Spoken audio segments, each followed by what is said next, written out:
itinapon na parang basura sa mismong bahay ng kanyang anak. Habang nagpapakasasa ang manugang sa karangyaan, si Nanay Yuffie ay nakaluhod at nanginginig na pinupunasan ng sahig. Pabigat, amoy lupa ka na. Malupit na bulyaw ni Seth, kasabay ng pagtadyak sa sabaw ng matanda. Ngunit sa likod ng pinto, nakakuyom ang mga kamao ng lalaking nagising sa malagim na katotohanan. Mababawi pa kaya ng isang ina ang nawasak niyang dignidad bago mahuli ang lahat? Kadiri, ilayo mo nga sa akin yung amoy isdang kamay mo. Hindi mo ba naiintindihan na nakakasuka ang amoy mo sa buong bahay? Ang matalim at nakakapasong tinig na yon ni Serafina ay umalingaw-ngaw sa kabuuan ng marangyang kusina. Sa gitna ng malawak na espasyo, nakatayo si Nanay Yuffie, ang 72 taong gulang na ina ni Lian. Nanginginig ang kanyang mga kulubot na kamay habang maingat sanang inilalapag ang isang mangkok ng umuusok na sabaw ng manok na may luya, ang mismong putaheng sinabi ni Serafina na pinaglilihian nito nung isang gabi. Imbes na pasasalamat, isang marahas na paghawi ang sumalubong sa matanda. Ang mainit na sabaw ay tumilapon, bumuhos sa sahig, at tumalsik sa mga nanginginig na braso ni Nanay Yuffie.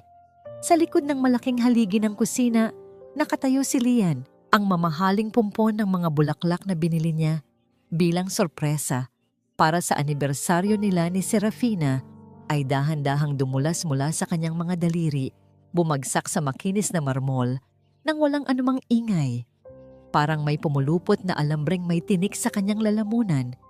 Sinasakal ang bawat paghinga niya. Nanigas ang kanyang mga binti habang pinagmamasdan ng kanyang ina, ang babaeng nagpakuba. Sa pananahi sa tondo, mapag-aral lamang siya. Na ngayon ay nakaluhod, nagmamadaling pinupulot ang mga basag na piraso ng porselana habang paulit-ulit na humihingi ng tawad sa babaeng nakapamaywang at nandidiring nakatingin sa kanya. Ang pamilyar na tahanan na ipinundar niya mula sa kanyang dugo at pawis ay biglang naging isang nakakapasong impyerno. Nais niyang sumigaw, nais niyang sugurin ang asawa at bawiin ang kanyang ina.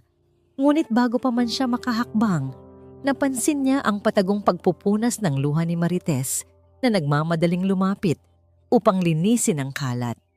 Ang takot sa mga mata ng kasambahay ay nagpahiwatig ng isang mas malalim na pang-aabuso.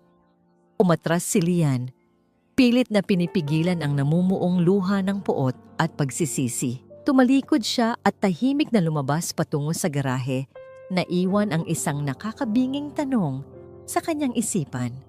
Paano niya nagawang ipagkatiwala ang buhay ng babaeng nagluwal sa kanya sa isang demonyong nagbabalat kayong anghel?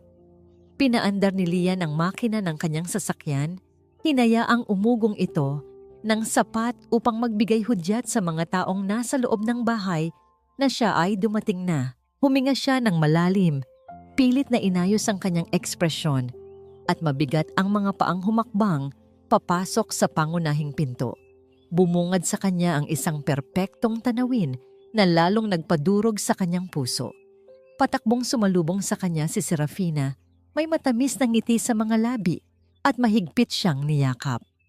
"Babe, ang aga mo naman. Sana nagpasundo ka sa driver."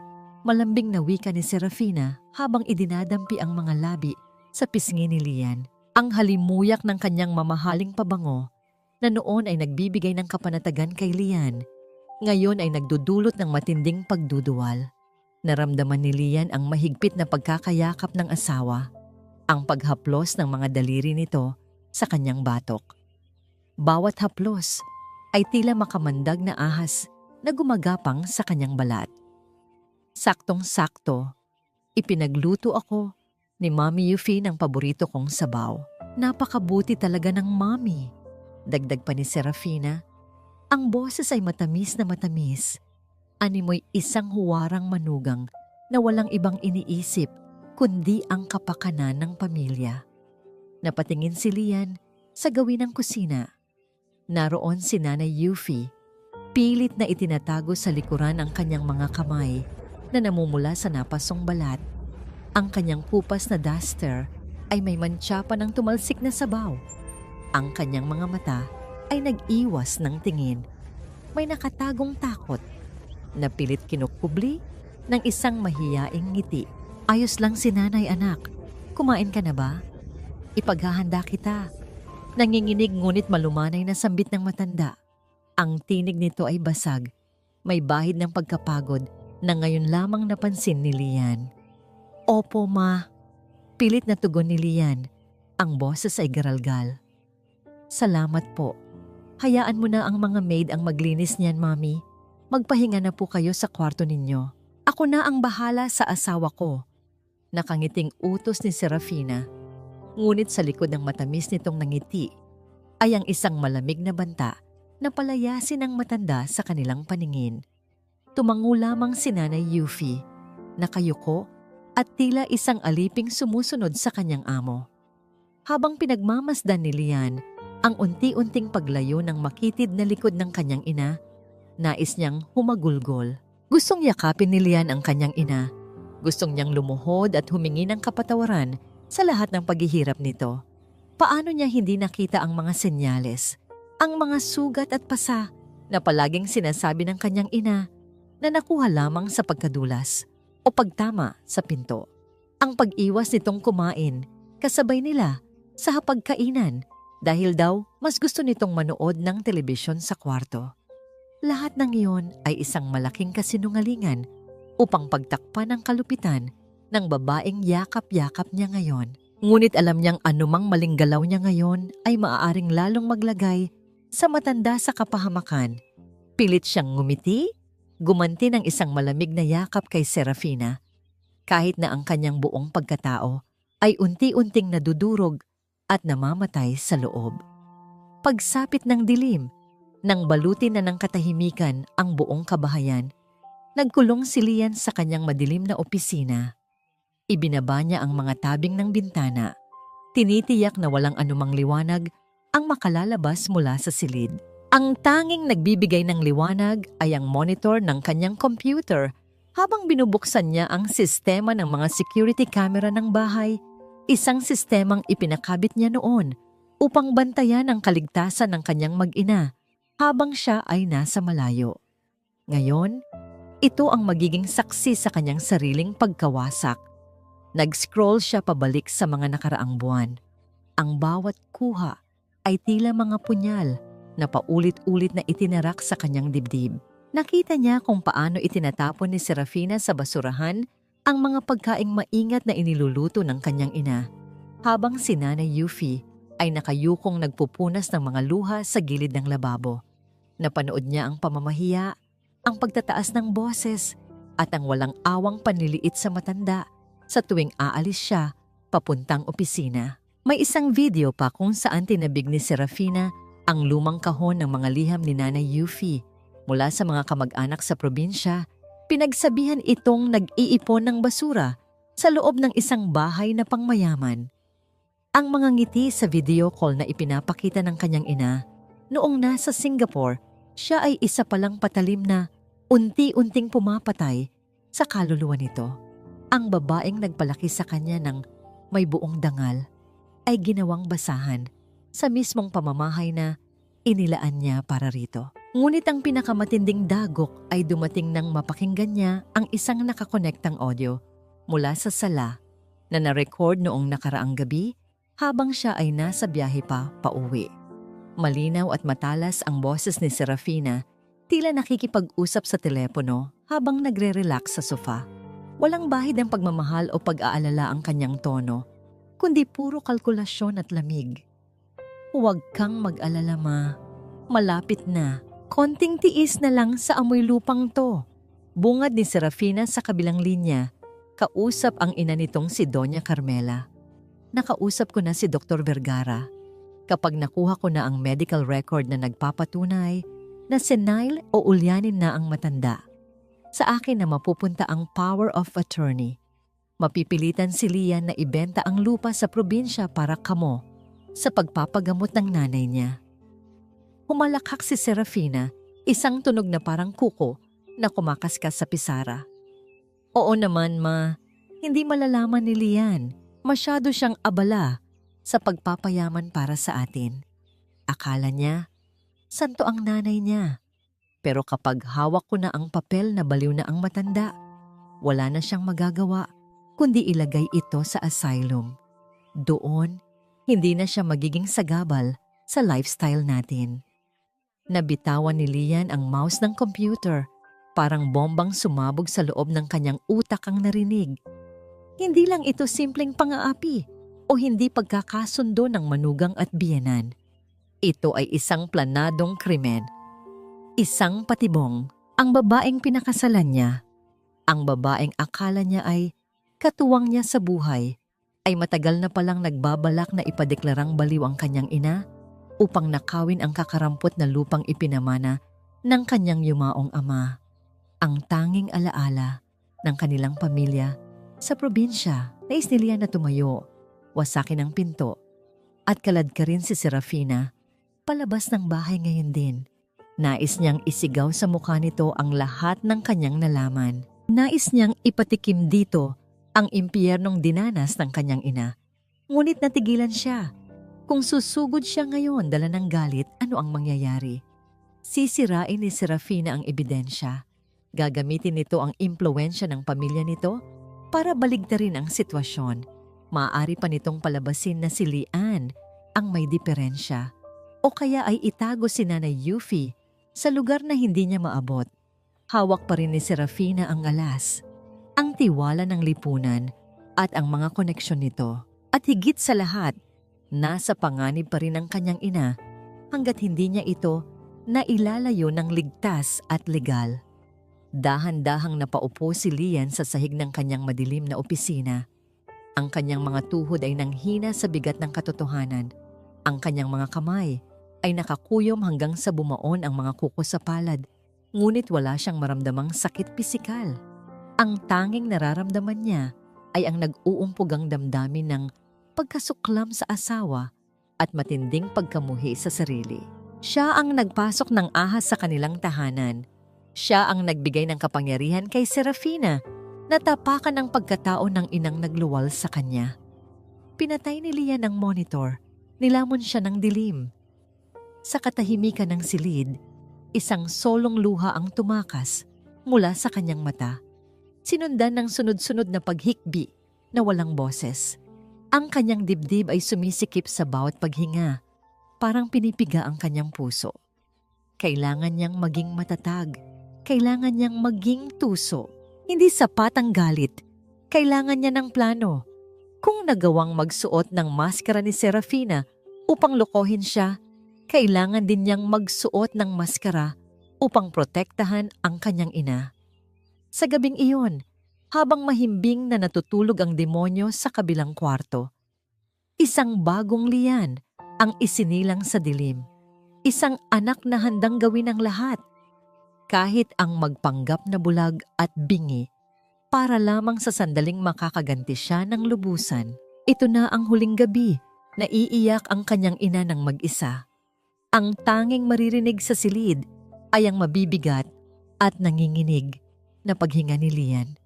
Isang tahimik na panata ng paghihiganti at pagmamahal.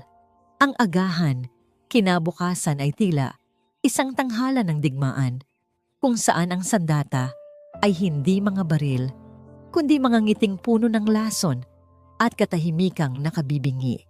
Nakaupo si Lian sa kabisera ng mahabang mesa. Ang kanyang suot na Amerikana ay plansado at walang gusot.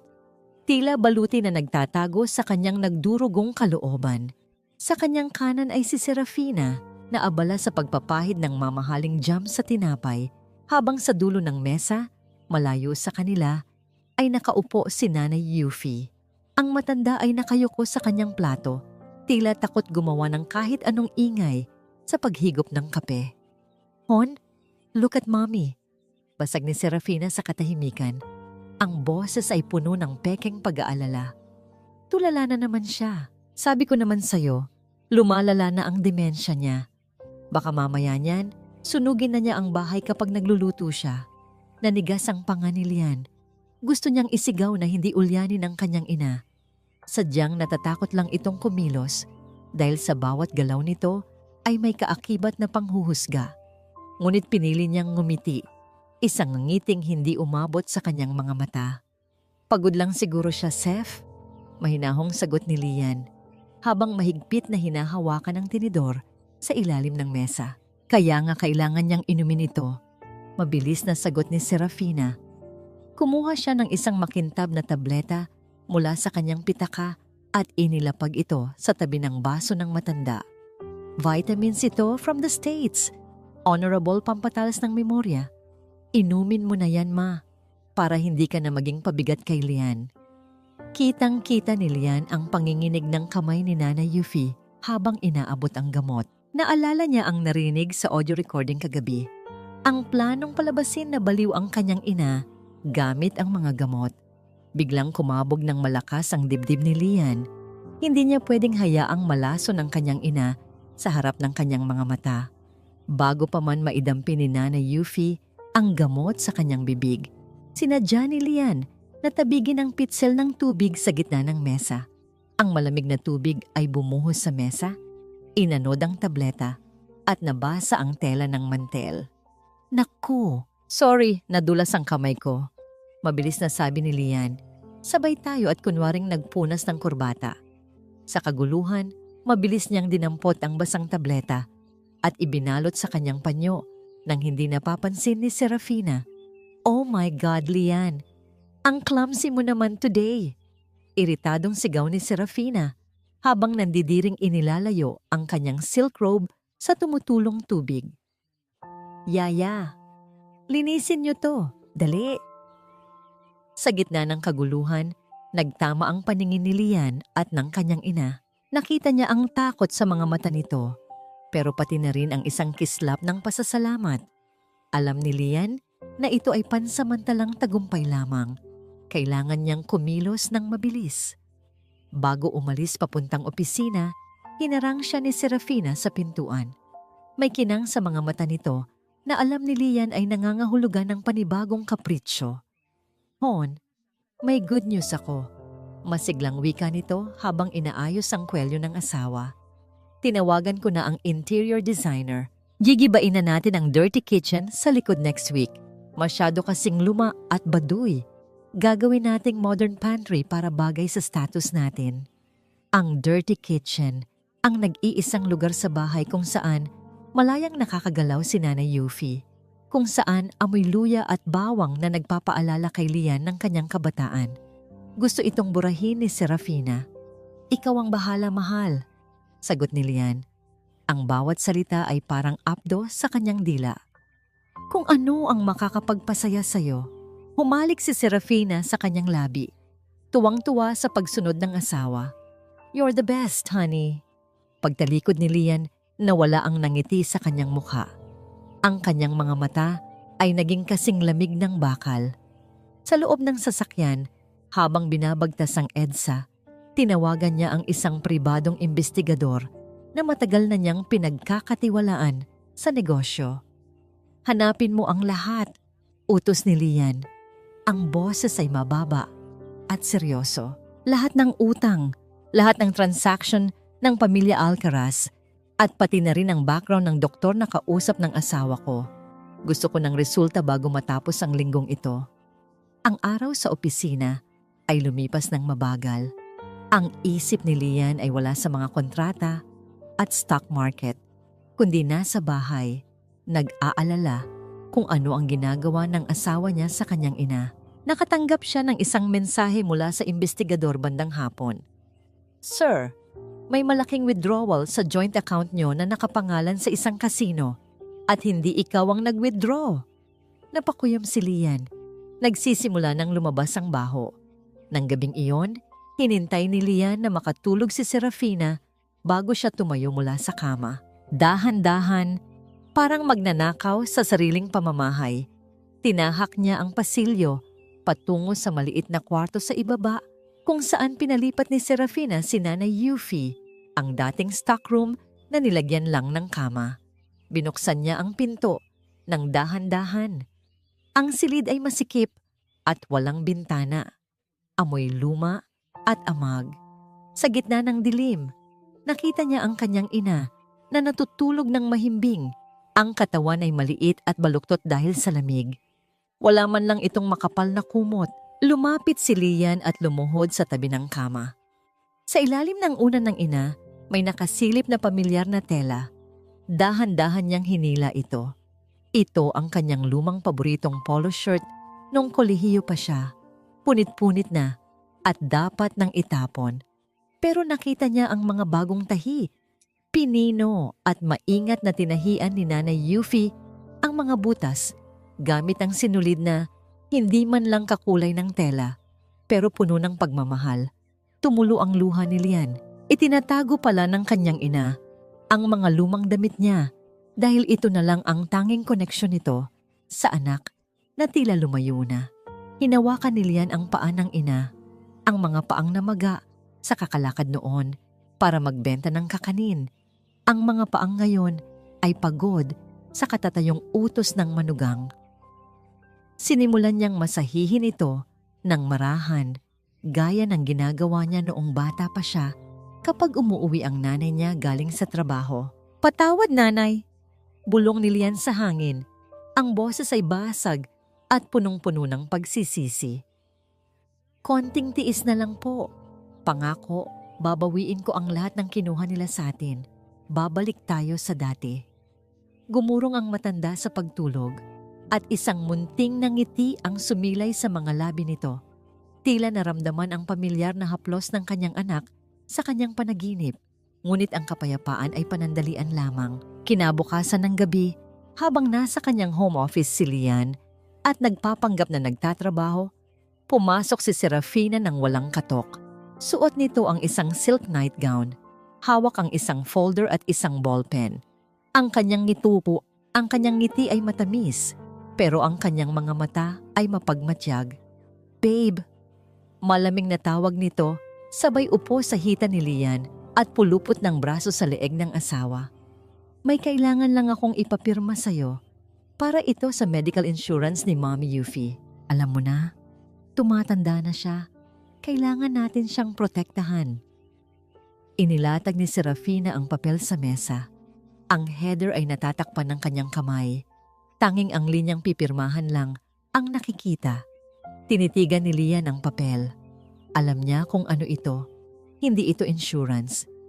Ito ang special power of attorney na magbibigay ng karapatan kay Serafina na ibenta ang lupa sa probinsya at ipasok si Nanay Yuffie sa mental hospital nang walang pahintulot niya. "Sige na, pirmahan mo na para maasikaso ko bukas." Bulong ni Serafina, hinalikan ang tenga ni Lian. "Para naman ito kay Mommy." Hawak ni Lian ang ballpen. Ang dulo nito ay nanginginig sa ibabaw ng papel. Ito ang sandali ng pagsubok. Kung hindi siya pipirma, maghihinala si Serafina. Kung pipirma siya, ibinibigay niya ang leeg ng kanyang ina sa berdugo. Tumingin si Lian sa asawa at sa kauna-unahang pagkakataon, nakita ni Serafina ang isang kakaibang lamig sa mga mata ni Lian na hindi niya maipaliwanag. "Basahin ko muna," sabi ni Lian. Ang boses ay kalmado, ngunit matigas. "Bakit pa? Wala ka bang tiwala sa akin?" Biglang pagtataray ni Serafina, nawala ang lambing. Ang katahimikan sa pagitan nila ay tila isang PC na anumang oras ay mapapatid.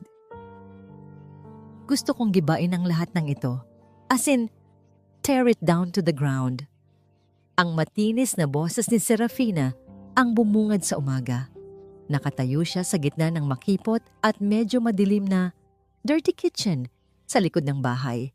Nakapameywang habang itinuturo ang mga lumang kabinet at ang paboritong kalan ni Nanay Yuffie. Sa kanyang tabi ay nakatayo si Amarisa Risa Saison. Iba siya sa mga kaibigan ni Serafina na laging nakasuot ng makikinang na alahas at matatapang na makeup. Nakasuot lamang si Risa ng simpleng puting polo na nakatupi ang manggas at maong na pantalon.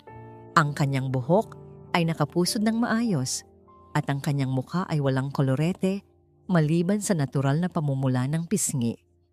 Hawak niya ang isang sketchpad, tahimik na nakikinig pero matalas ang mga matang nagmamasid. Masyadong baduy at luma. Risa, you know what I mean? Amoy probinsya. Gusto ko ng industrial minimalist pantry. Yung Instagrammable. Patuloy na reklamo ni Serafina habang nandidiring hinahawi ang isang lumang kalendaryo sa dingding. Ayoko nang may nagluluto dito ng kung ano-anong mabaho. It sticks to my clothes. Tumangulang si Risa, pero ang kanyang mga mata ay dumako sa isang sulok. Doon, nakaupo sa isang maliit na bangkito si Nanay Yufi, nagbabalat ng sibuyas. Ang matanda ay tila gustong lumiit at maglaho na parang bula. Nanginginig ang mga kamay nito habang pilit na binibilisan ang paghiwa para hindi mapansin ng manugang. Naintindihan ko po, Ma'am Sef. Sagot ni Risa sa mahinahon at mababang boses. Susukatin ko lang po ang buong area para sa blueprint. Good, I'll be inside. It's too hot here. Irap ni Serafina bago tumalikod at pumasok sa air-conditioned na main house. Iniwan ng arkitekto kasama ang katulong. Nang makaalis si Serafina, nagbago ang hangin sa kusina. Nawala ang bigat at tensyon. Dahan-dahang lumapit si Risa sa pwesto ni Nanay Yufi. Sa sobrang kaba ng matanda dahil may ibang tao, dumulas sa kanyang nanginginig na mga daliri ang hawak na basket ng sibuyas. Ang mga pulang sibuyas ay gumulong at kumalat sa sementadong sahig. Naku, pasensya na. Pasensya na po. Natatarantang wika ni Nanay Yufi. Akmang luluhod siya para magpulot, takot na baka pagalitan siya ng bisita. Ngunit bago pa man dumapo ang tuhod ng matanda sa sahig, naunahan na siya ni Risa. Walang pag-aalinlangan, lumuhod ang arkitekto sa maruming sahig at isa-isang pinulot ang mga sibuyas. Huwag po kayong mag-alala, Nanay. Ako na po. Nakangiting sabi ni Risa. Hindi ito ngiting pilit. Ito ay ngangiting umaabot sa mata. Mainit at totoo. Natigilan si Nanay Yufi. Matagal na panahon na simula noong may tumawag sa kanya ng nanay na may ganoong klaseng respeto. Nakakahiya sa'yo, Iha. Arkitekto ka? Madudumihan ang kamay mo. Mahinang tutol ni Nanay Yufi. Pilit na inaagaw ang mga sibuyas. Sanay po ako sa dumi, Nanay. Laking bukid din po ako. Sagot ni Risa habang inilalagay ang huling sibuyas sa basket. Pagkatapos, tumayo siya at pinagpag ang kanyang pantalon na parang wala lang nangyari. Ang bango naman po ng gisa nyo. Native na manok po ba ang lulutuin nyo? Lumiwanag ang mukha ni Nanay Yufi. Oo, Iha. Tinola. Nilalagyan ko ng dahon ng sili para masarap. Kaso, ayaw ni Sef ng amoy. Ang tinola po ay hindi tinola kung walang luya at dahon ng sili. Pagsang-ayon ni Risa, na tila ba ang pagluluto ng matanda ang pinakamahalagang bagay sa mundo noong oras na yon. Sa may pintuan ng kusina, nakatayo si Lian. Kararating lang niya galing opisina at narinig niya ang usapan. Nakita niya kung paano lumuhod ang isang estranghera para tulungan ang kanyang ina. Isang bagay na hindi kailanman ginawa ng kanyang asawa sa loob ng 3 taon. Parang may humaplos sa puso ni Lian na matagal nang nanigas. Ang simpleng kabutihang yon ni Risa ay nagparindi sa kanya. Ipinamukha nito kung gaano kalupit ang naging buhay ng kanyang ina sa sarili niyang pamamahay. Nagpatuloy si Risa sa pagsusukat ng pader. Napansin niyang pinapawisan si Nanay Yufi dahil sa init ng kalan. Imbes na humingi ng tissue o magreklamo, kinuha ni Risa ang sarili niyang panyo mula sa bulsa. Isang panyong may borda ng maliliit na bulaklak at inabot ito sa matanda. Nanay, punasan niyo po ang pawis niyo. Baka po matuyuan kayo.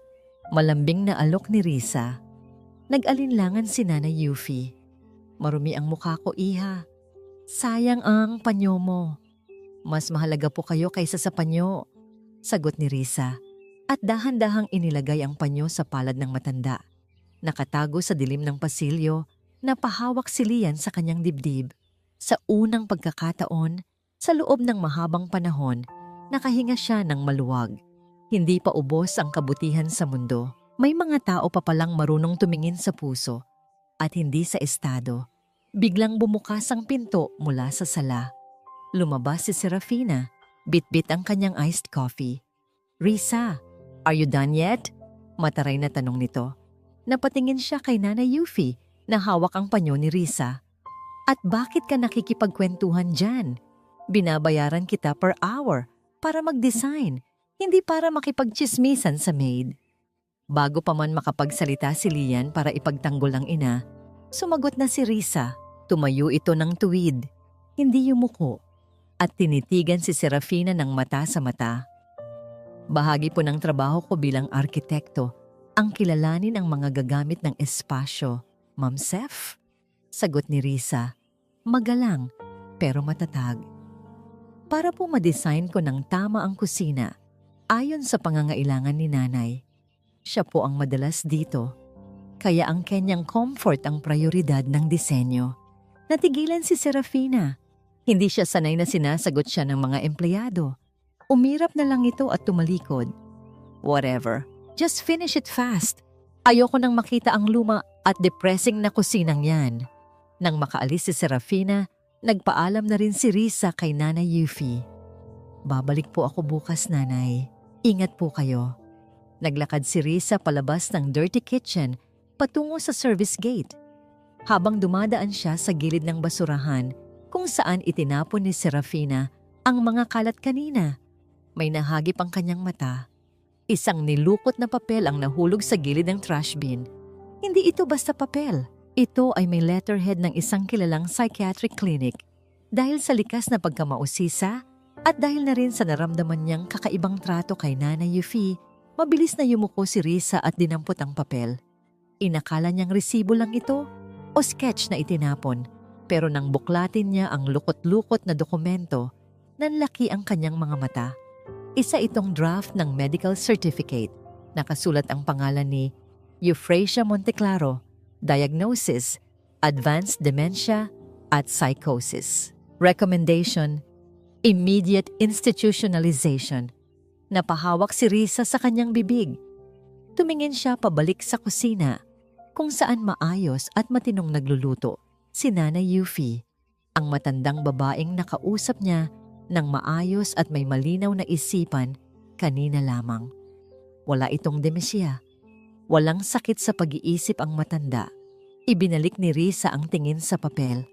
Pirma na lang ng doktor ang kulang. Isinilid ni Risa ang nilukot na papel. Sa loob ng kanyang sketchpad, ang kanyang puso ay kumakabog ng mabilis. Alam niyang hindi lang siya basta arkitekto ngayon. May masamang nangyayari sa bahay na ito at hawak niya ang unang piraso ng ebidensya. Sa bintana sa itaas, lihim na nakadungaw si Lian. Nakita niyang dinampot ni Risa ang papel. Nakita niya ang gulat sa mukha nito. At sa sandaling iyon, alam niyang nahanap na niya ang kakamping hinihintay niya. Ang malakas na tawanan mula sa sala ay tumagos sa manipis na dingding ng kwarto ni Nanay Yuffie. Ngabing iyon, nagpatawag ng amigas night si Serafina. Ang hangin ay amoy mamahaling pabango at alak, habang ang tunog ng mga kopang nag-uumpugan ay sumasabay sa mga kwentuhan tungkol sa mga bagong Hermes bag at European cruise. Sa loob ng kanyang masikip na silid, nakaramdam ng uhaw si Nanay Yuffie. Ilang oras na siyang hindi lumalabas dahil mahigpit na ipinagbawal ni Serafina na magpakita siya kapag may bisita. Nakakahiya ang ayos mo, ang laging sinasabi ng manugang. Ngunit ang tuyong lalamunan ng matanda ay hindi na makapaghihintay. Dahan-dahan, parang isang daga na takot sa pusa, binuksan ni Nanay Yuffie ang pinto.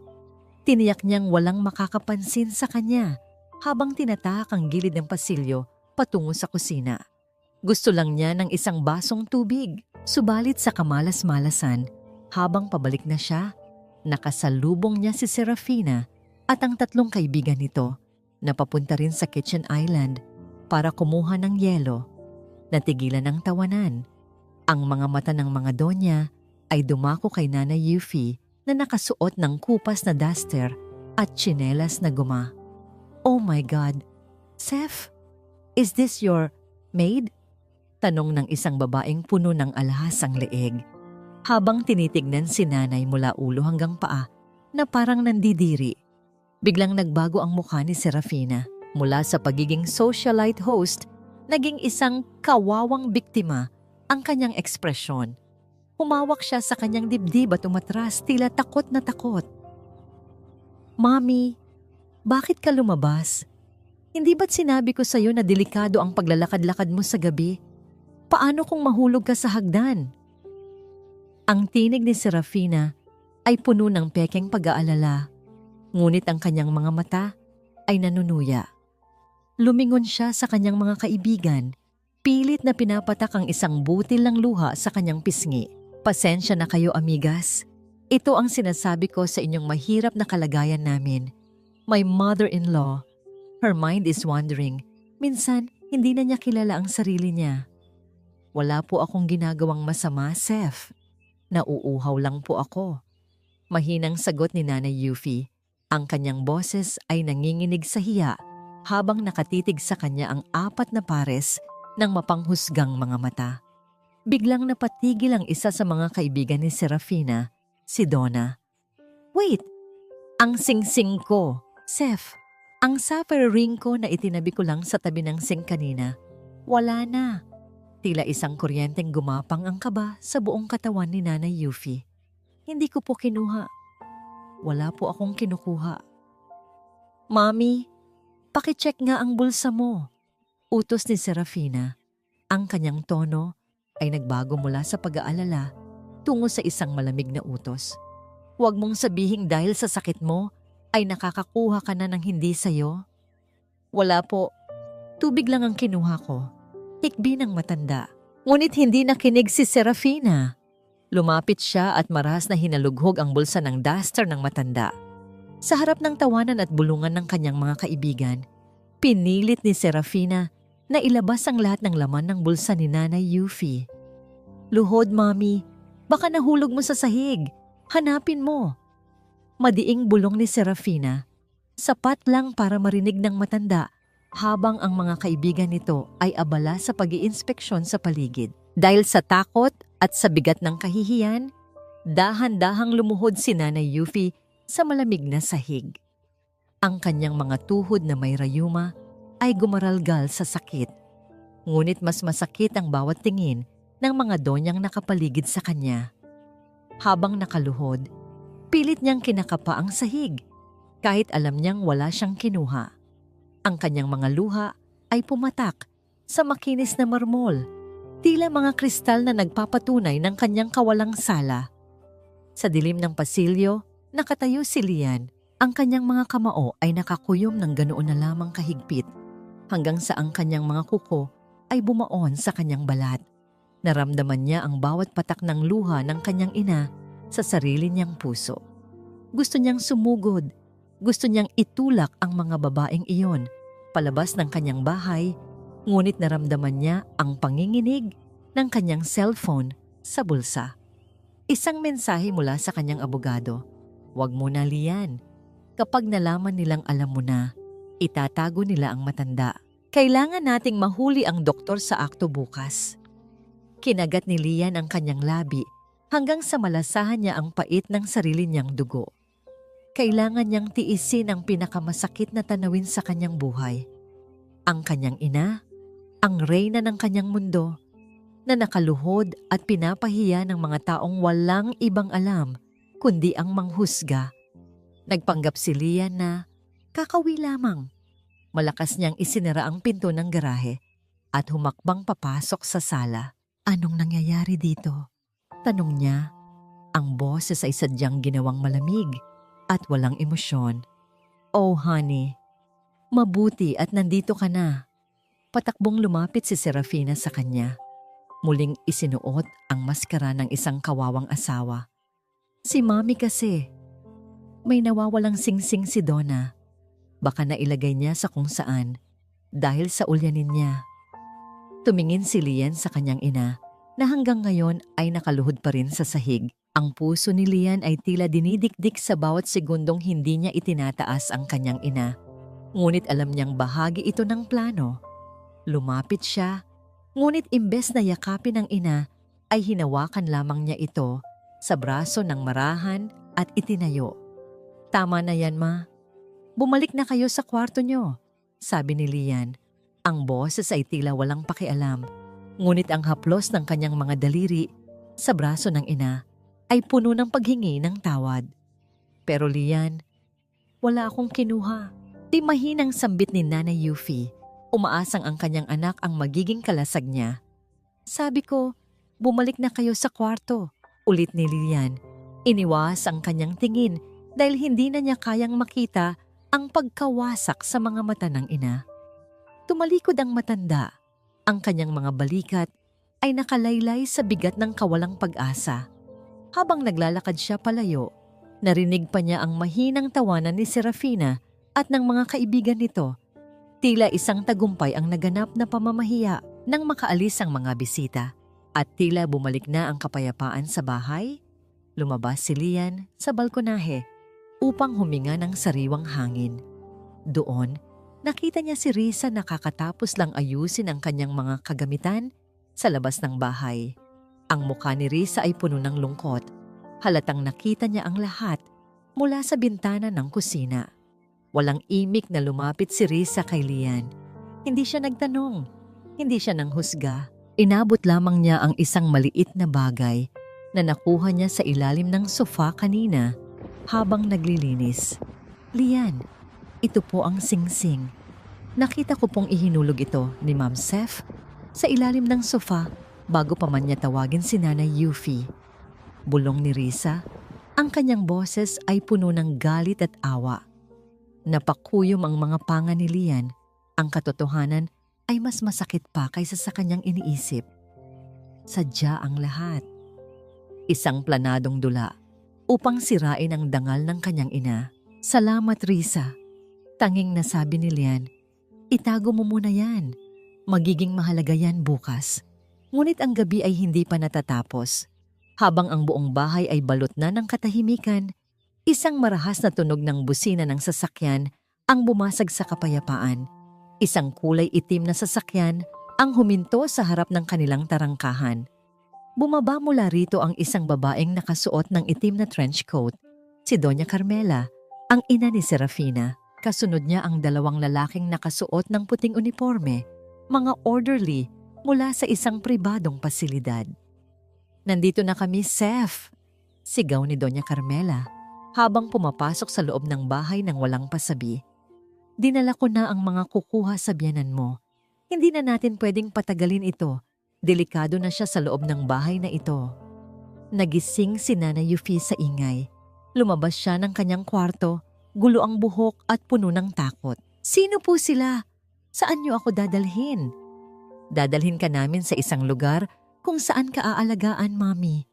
Para sa ikabubuti mo ito. Nakangiting sabi ni Serafina habang hawak ang mga papeles na pilit niyang ipinapipirma kay Lian kanina. Lian stood frozen at the top of the stairs. His plan wasn't ready until tomorrow morning. He needed 12 more hours, but the ambulance was already at the door, and the men in white were moving toward his mother. Wait. Lian's voice echoed through the hallway. Anong ibig sabihin nito, Seth? Bakit ngayon na? Dahil hindi na ako makapaghintay, Lian. Nakita mo naman ang nangyari kanina. Kumuha na siya ng gamit ng iba. Bulyaw ni Serafina. Sign the paper now, or they will take her by force for psychiatric evaluation. Ang puso ni Lian ay tumitibok ng mabilis, tila isang tambol na nagbabanta ng digmaan. Tumingin siya sa kanyang ina na ngayon ay hawak-hawak na ng dalawang lalaki sa magkabilang braso. Tumingin siya kay Risa na nakatayo sa dilim. Ang mga mata nito ay nagsasabing, gawin mo na ang dapat mong gawin. Ngunit bago pa makapagsalita si Lian, isang malakas na tunog ng kampana mula sa simbahan sa malayo ang tumunog, kasabay ng biglang pagkidlat sa madilim na kalangitan. Bukas, kukunin niyo na siya bukas, sabi ni Doña Carmela. Ang kanyang boses ay tila isang hatol ng kamatayan. Ngayong gabi, hayaan niyo muna siyang mag-impake ng kanyang mga kasalanan.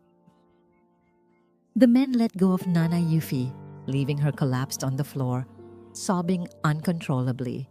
Lian's mother looked up at him, her eyes pleading for a savior, but Lian remained silent, his heart a battlefield of love and strategy.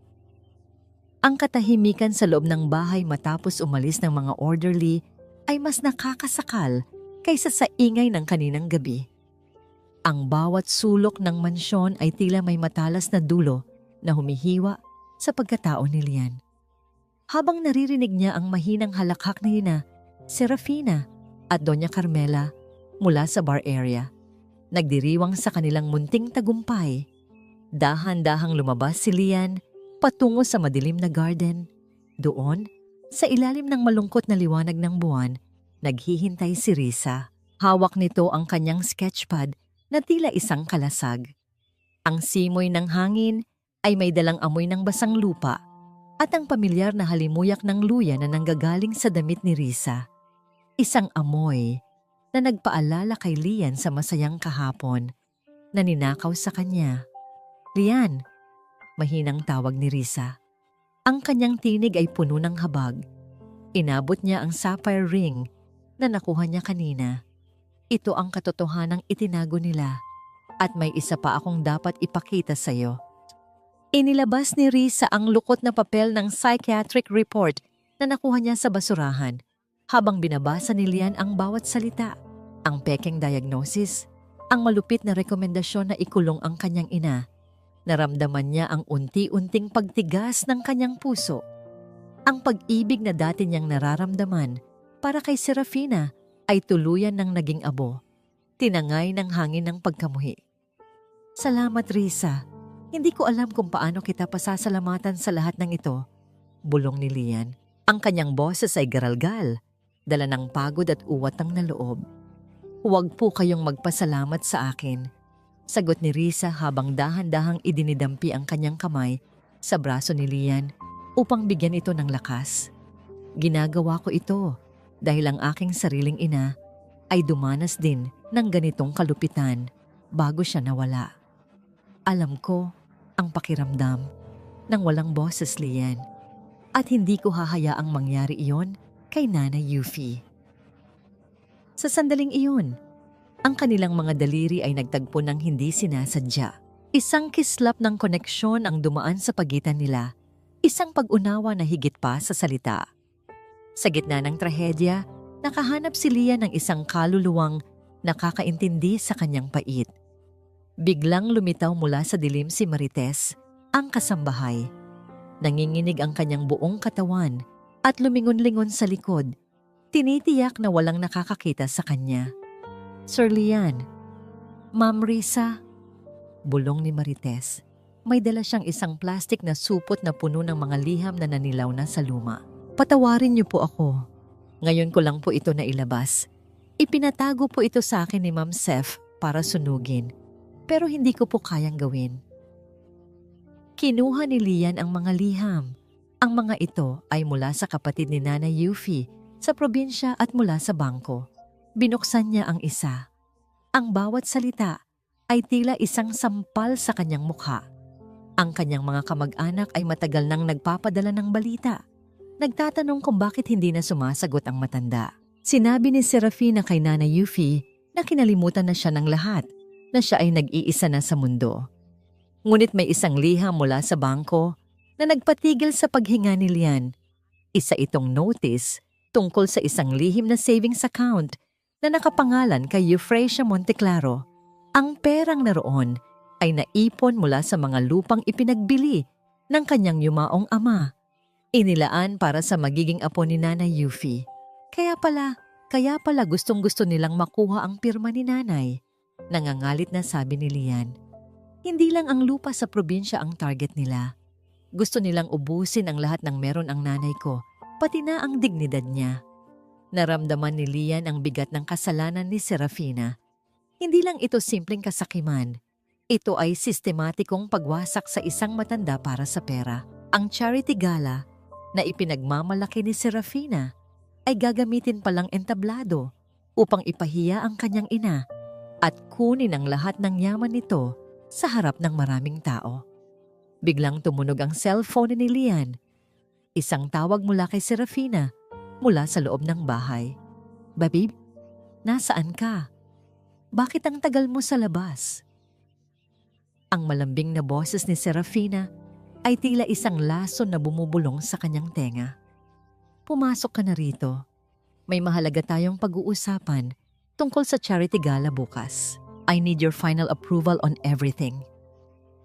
Tumingin si Lian kay Risa. Tumango ang arkitekto. Isang senyales na oras na upang ituloy ang plano. Inayos ni Lian ang kanyang sarili, itinago ang mga liham sa kanyang jacket at pinalakas ang kanyang loob. Pumasok si Lian sa sala kung saan naghihintay ang mag-inang mapanira.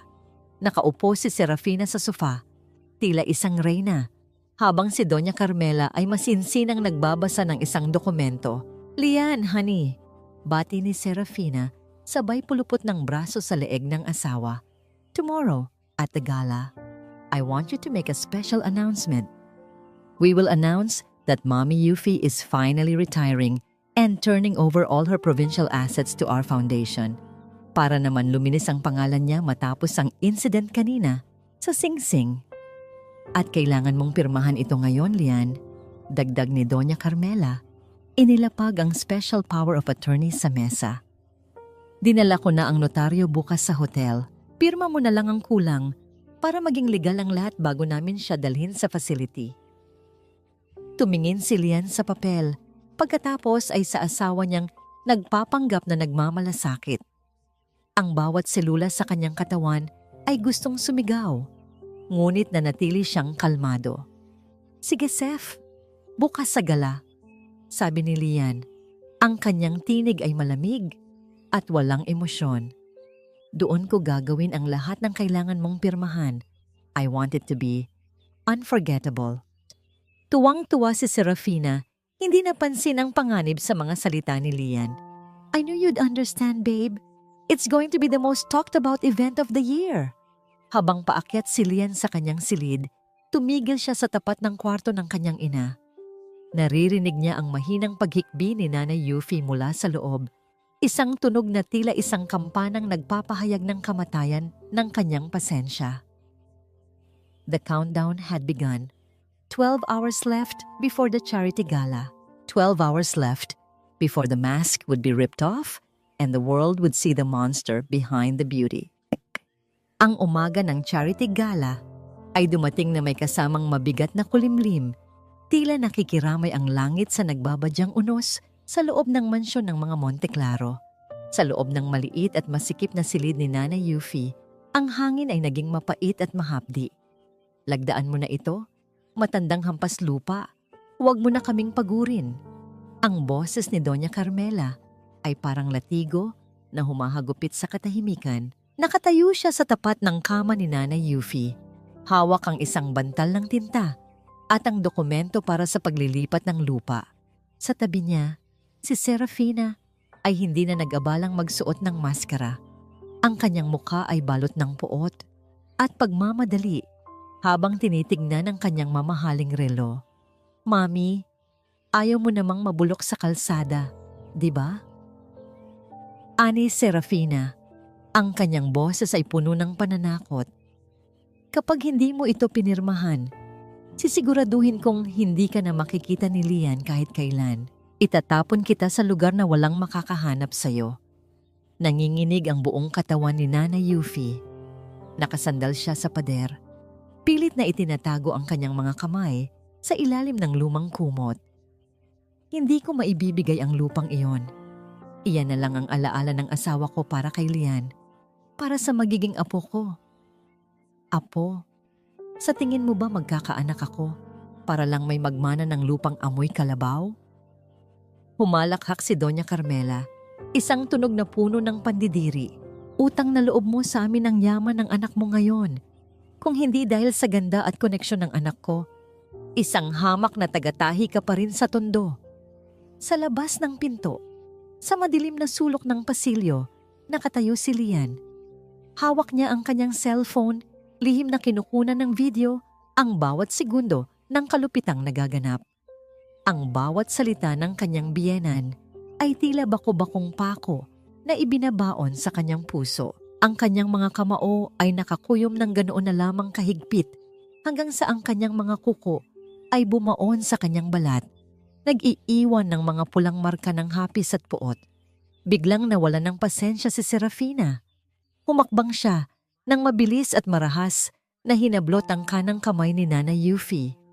Isang matalas na tunog ng pagdapo ng palad sa balat ang umalingaw-ngaw sa apat na sulok ng silid. Ang sampal ni Serafina ay ganoon na lamang kalakas, kaya napalingon ang mukha ng matanda sa gilid. Isang matingkad na pulang marka ng 5 daliri ang mabilis na gumuhit sa kulubot na pisngi ng matanda. Dahil sa lakas ng pagkakasampal, nawalan ng balanse si Nanay Yuffie at bahagyang tumama ang kanyang ulo sa gilid ng kahoy na kama. Hindi siya dumaing. Ang tanging maririnig sa silid ay ang mabigat na paghinga ni Serafina at ang mahinang paghikbi ng matanda na tila isang kandilang unti-unting nauupos. Iyan ang napapala ng matitigas ang ulo. Magmula ngayon, wala ka ng karapatang humindi sa akin. Rinitas ni Serafina habang hinihingal sa galit. Pirma o kamatayan, pumili ka. Sa likod ng pinto, ang mga mata ni Lian ay nagliliyab sa puot na halos hindi na niya makontrol. Ang bawat patak ng luha ng kanyang ina ay tila kumukulong asero na ibinubuhos sa kanyang kaluluwa. Naramdaman niya ang panginginig ng kanyang sariling mga kamay, hindi dahil sa takot, kundi dahil sa matinding pagnanais na tapusin ang lahat ng ito sa isang iglap. Ngunit naalala niya ang mukha ni Risa at ang kanilang pinagkasunduan. Ang hustisya ay hindi nakukuha sa bugso ng damdamin. Ito ay niluluto sa apoy ng pasensya. Huminga ng malalim si Lian, pinilit na pakalmahin ang pintig ng kanyang puso at dahan-dahang pinihit ang hawakan ng pinto. Anong nangyayari dito? Ang kanyang tinig ay malamig, walang emosyon, tila isang estrangherong nagtatanong sa gitna ng daan. Agad na nagbago ang anyo ni Serafina. Mabilis niyang itinago ang kanyang kamay sa likuran at pilit na ngumiti. Kahit na ang kanyang mga mata ay nananatiling nanlilisik. "Babe, kanina ka pa ba dyan?" Mabilis na tanong ni Serafina. Pilit na pinatatamis ang boses. "Wala ito. Inaayos lang namin ang mga gamit ni Mommy para sa gala mamaya." Medyo naging emosyonal lang siya, babe. Alam mo naman ang kondisyon ni Mommy, kung ano-anong nakikita at nararamdaman. Pagpapatuloy ni Serafina habang ang kanyang mga daliri ay pilit na inaayos ang nagulong buhok ni Nanay Yuffie nang may panginginig ng panggigigil. Tinitigan ni Lian ang pisngi ng kanyang ina. Ang bakas ng karahasan ay tila nagliliyab na uling sa kanyang paningin. Ang bawat pintig ng kanyang puso ay tila isang tambol na nagbabanta ng digmaan. Ngunit ang kanyang mukha ay nanatiling parang estatwang gawa sa bato. Lumapit siya ng dahan-dahan. Ang amoy ng mamahaling pabango ni Serafina ay tila laso na sumusuffocate sa kanya, habang ang amoy ng luya at paghihirap mula sa kanyang ina ay tila isang tinig na humihingi ng saklolo. Inangat ni Lian ang kanyang kamay. Akala ni Serafina ay hahaplusin siya nito. Ngunit dumaan ang mga daliri ni Lian sa tapat ng namumulang pisngi ni Nanay Yuffie.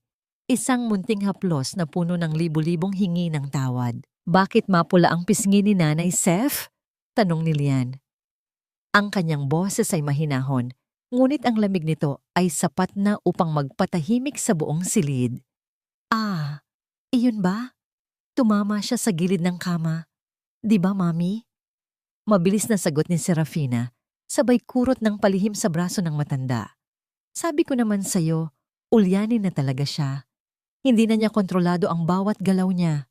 Tumingin si Nanay Yuffie sa kanyang anak. Nakita ni Lian ang panginginig ng mga labi nito. Ang mga matang dati ay puno ng liwanag at pag-asa. Ngayon ay tila 2 tuyong balon na wala nang mailabas na luha. "Hindi masakit, anak. Huwag kang mag-alala. Tama si Sefe. Lampa na ang nanay mo." Mahinang sambit ng matanda. Ang bawat salita ay tila isang punyal na itinarak sa dibdib ni Lian. Ang pagsisinungaling ng kanyang ina upang protektahan siya ay ang pinakamasakit na uri ng pagmamahal na naranasan niya. Ipinikit ni Lian ang kanyang mga mata ng sandali upang pigilan ang nagbabadyang pagsabog ng kanyang emosyon. Dinampot niya ang dokumento sa ibabaw ng kama, ang special power of attorney na kanina pa ipinipilit ng 2 babae. Ako na ang bahala rito, Seth. Ibigay mo na sa akin ang ballpen, sabi ni Lian. Nagkatinginan sina Serafina at Doña Carmela. Ang kanilang mga mata ay nagningning sa katuwaan. Talaga, babe? Pipirmahan mo na. Gagawin natin ang nararapat. Mamaya sa charity gala, sagot ni Lian habang tinititigan ng papel. Gusto ko, sa harap ng lahat, malaman nila kung gaano kayo kabait kay nanay. Isang anonsyong hindi nila makakalimutan. Humalakhak si Doña Carmela, isang tunog na puno ng tagumpay at kasakiman. Iyan ang gusto ko sa iyo, Lian. Alam mo kung kailan dapat unahin ang negosyo at ang katahimikan ng pamilya. O siya, mag-ayos na kayo. Seth, isuot mo na ang iyong pinakamahalagang alahas. Dapat ikaw ang bituin ng gabi.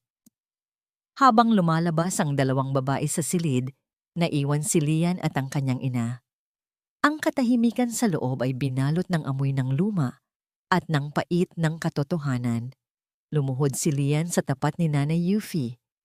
Kinuha niya ang panyong ibinigay ni Risa kanina at dahan-dahang idinampi sa namamagang pisngi ng ina. Nanay, konting tiis na lang po, bulong ni Lian. Ang boses ay garalgal sa pinipigil na hikbi. Hinding-hindi na po nila kayo masasaktan muli. Ito na ang huling hapon na titingalain niyo sila. Anak, ayokong maging sanhi ng gulo ninyong mag-asawa, sagot ni Nanay Yuffie. Ang kanyang mga kamay ay humawak sa pisngi ni Lian. Kaya ko naman. Sanay na ako. Hindi po kayo dapat masanay sa sakit, Nay. Tugon ni Lian habang hinahalikan ang mga palad ng ina na puno ng marka ng hirap. Ang dangal niyo ang huli kong ititira sa mundong ito. Lumabas si Lian sa silid at nakita niya si Risa na nakatayo sa dulo ng pasilyo. Tila isang anino na nagbabantay. Nagpalitan sila ng tingin. Isang tingin na puno ng determinasyon. Alam ni Risa na ang paggapang sa putik ay malapit nang matapos at ang susunod na hakbang ay ang pag-akyat sa entablado ng katotohanan. Pagsapit ng gabi, ang mansyon ay nabalot ng ingay ng paghahanda. Ang bawat hakbang, ang bawat tunog ng pagsasara ng pinto ng sasakyan, at ang bawat bulong ay tila mga hudyat ng isang dambuhalang sakuna. Nakasuot si Serafina ng isang mahabang itim na traje de noche na kumikislap sa ilalim ng mga ilaw. Tila isang reynang handang tumanggap ng korona. Si Nanay Yuffie naman ay binihisan ng isang simpleng barot saya, ngunit ang kanyang mga mata ay nanatiling nakatitig sa sahig, tila isang bilanggo na dinadala sa bitayan. Sumakay sila sa sasakyan. Ang bawat pag-ikot ng gulong sa semento ay tila bilang ng segundong natitira bago ang pagbagsak ng maskara. Sa loob ng sasakyan, kinuha ni Lian ang kanyang cellphone at nagpadala ng isang huling mensahe sa pangkat ng tekniko na nakaabang sa hotel. Handa na ang lahat. Huwag kayong hihinto hanggat hindi ko sinasabi. Habang papalapit sila sa Marangyang Hotel, kung saan gaganapin ang charity gala, ang mga ilaw ng Makati ay tila mga mapanuyang mata na nakatingin sa kanila. Ang kaba sa dibdib ni Nanay Yuffie ay lalong tumindi. Habang si Serafina ay abala sa pag-aayos ng kanyang lipstick, tinitiyak na perpekto ang kanyang ngiti para sa mga kamera. Huminto ang sasakyan sa tapat ng pulang alpombra. Ang tunog ng mga flash ng kamera at ang hiyawan ng mga tao ay bumati sa kanila. Bumaba si Serafina ng may poise. Hawak ang braso ni Lian habang si Nanay Yuffie ay inalalayan ng isang bodyguard sa likuran. Tila isang dekorasyong pandagdag lamang sa eksena. Ito na yon, babe. Bulong ni Serafina habang kumakaway sa media. Ang gabi ng ating tagumpay. Ngunit sa isip ni Lian, isa lamang ang kaisipang nananaig. Ang entabladong ito na inilaan ni Serafina para sa kanyang sariling karangyaan ay siyang magiging hukay na pagbabaunan ng kanyang lahat ng kasinungalingan. Handa na ang lahat para sa huling pagtatanghal. Ang bawat hakbang sa pulang alpombra ay tila paglakad sa ibabaw ng mga bubog para kay Nanay Yuffie. Sa paligid niya, ang mga dambuhalang kristal na chandelier ng hotel ballroom ay nagbibigay ng nakasisilaw na liwanag, tila mga mapanuyang mata na nagmamasid sa kanyang bawat galaw. Ang marangyang bulwagan ay puno ng halimuyak ng mga sariwang bulaklak at mamahaling alak. Ngunit para kay Lian, ang hangin ay amoy lason. Isang lason na nanggagaling sa mga pekeng ng ngiti ng mga taong nakapaligid sa kanya. Smile, Mommy! Maraming milya ang nakatingin. Madiing bulong ni Serafina habang mahigpit na nakahawak sa braso ni Nanay Yuffie. Ang kanyang mga kuko ay bahagyang bumaon sa manipis na balat ng matanda. Isang paalala ng kanyang kapangyarihan. Sa harap ng mga kamera, si Serafina ay isang larawan ng kabanalan. Ito ang aking inspirasyon, ang aking mahal na biyenan. Pahayag ni Serafina sa isang reporter habang hinahaplos ang balikat ni Nanay Yuffie nang may pakitang taong pagmamahal. Kahit medyo malilimutin na siya, hindi ko siya hinahayaang mawala sa tabi ko. Ang pamilya ang tunay na kayamanan, di ba? Naramdaman ni Lian ang pagbaligtad ng kanyang sikmura. Ang bawat salitang lumalabas sa bibig ng kanyang asawa ay tila isang maruming basahan na ipinapahid sa dangal ng kanyang ina. Tumingin siya sa malayo at nakita niya si Risa na nakatayo malapit sa control booth. Nakasuot ito ng simpleng itim na gown, ngunit ang kanyang presensya ay tila isang parola ng katotohanan sa gitna ng kadiliman. Nagtama ang kanilang mga paningin. Isang bahagyang tango mula kay Risa ang nagkumpirma na ang lahat ay handa na. Babe, I'll just check the program flow with the technicians. Paalam ni Lian kay Serafina. Ang kanyang boses ay kalmado at walang bahid ng hinala. Sure honey, make sure everything is perfect for my big speech. Sagot ni Serafina, abala sa pag-aayos ng kanyang kulyar na diamante sa harap ng salamin. Naglakad si Lian patungo sa madilim na sulok ng backstage. Doon, mabilis siyang nilapitan ni Risa. Inabot ni Risa ang isang maliit na itim na USB drive. Ang kanyang mga kamay ay bahagyang malamig. Tanda ng kaba para sa gagawin nilang hakbang. Nandyan na ang lahat, Lian. Bulong ni Risa. Ang kanyang mga mata ay puno ng determinasyon. Ang mga video sa kusina, ang pag-amin ni Marites, at ang mga dokumento ng bangko. Nakasync na ang lahat sa main projector. Kapag binuksan mo ang presentation, wala na silang takas. Salamat, Risa. Hindi ko ito magagawa kung wala ka. Tugon ni Lian, habang mahigpit na hinahawakan ang USB. Nasaan na si Nanay? Nasa VIP table na siya, kasama si Doña Carmela. Binabantayan siya ng maigi. Sagot ni Risa. Pero may isa pa tayong bisitang dumating, si Father Mateo. Kasama niya ang manager ng bangko na humahawak sa account ni Nanay. Isang mapait na ngiti ang sumilay sa mga labi ni Lian. Ang pagdating ni Father Mateo, ang pinakanirerespetong pari sa kanilang komunidad, ay ang huling piraso ng kanyang plano. Ang moral na awtoridad ng simbahan ay siyang lulunod sa anumang pagtatangka ni Serafina na baligtarin ang sitwasyon. Bumalik si Lian sa bulwagan at naupo sa tabi ng kanyang ina. Nararamdaman niya ang panginginig ng mga kamay ni Nanay Yuffie sa ilalim ng lamesa. Dahan-dahan niyang kinuha ang kamay ng ina at piniga ito ng marahan. Nay, uminom po muna kayo ng tubig. Malamig na sabi ni Lian. Ngunit bago pa maabot ni Nanay Yuffie ang baso, mabilis itong kinuha ni Serafina. Ako na, babe. Baka matapon pa ni Mommy. Nakakaya sa mga bisita. Inabot ni Serafina ang baso sa matanda. Ngunit bago ito makuha ni Nanay Yuffie, sinadya ni Serafina na bitawan ito ng bahagya. Ang malamig na tubig ay tumapon sa kandungan ni Nanay Yuffie. Nabasa ang kanyang barot saya. Ang tunog ng pagbagsak ng baso sa lamesa ay tila isang hudyat ng panliliit. Oh my God, Mommy! Sinasabi ko na nga ba, hindi mo na talaga kaya ang sarili mo. Malakas na sabi ni Serafina.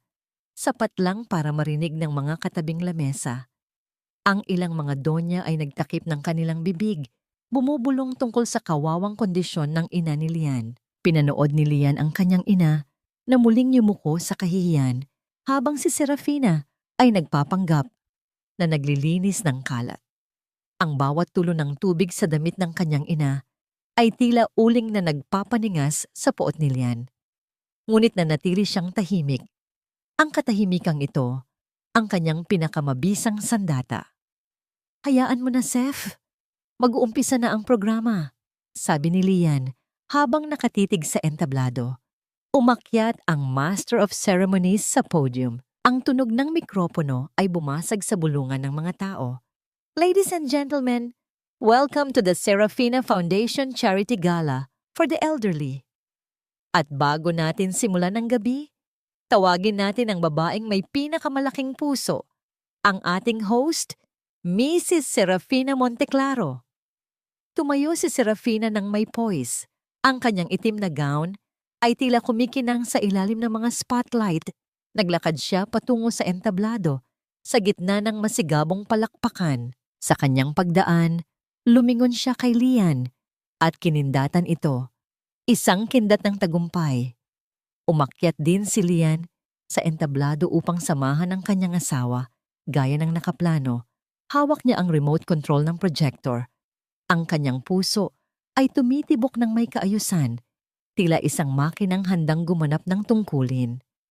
"Bago tayo magsimula," sabi ni Serafina sa mikropono, ang kanyang boses ay puno ng emosyon. "Gusto ko munang ipakita sa inyo ang isang maikling video. Ito ay tungkol sa pagmamahal at sakripisyo ng aming pamilya para sa aming mahal na Mommy Yuffie. Ito ang patunay na sa kabila ng kanyang karamdaman, ang pag-ibig ang mananaig." Tumingin si Serafina kay Lian. "Honey, please show them our heart."